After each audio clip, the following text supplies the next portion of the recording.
तर मोदींचा दौरा रद्द झाल्यामुळे रखडलेल्या उद्घाटनावरून आता विरोधकांनी सरकारवरती निशाणा साधलाय।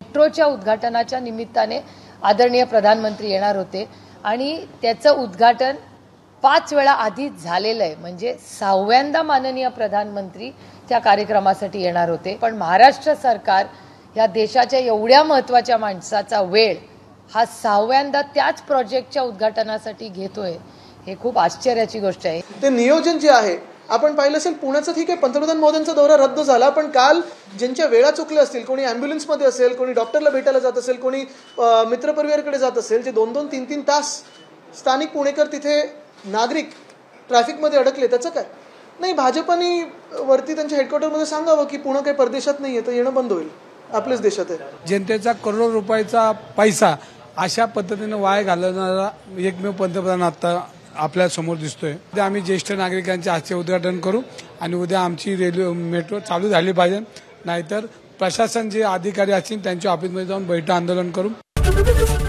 एबीपी माझा, उघडा डोळे बघा नीट।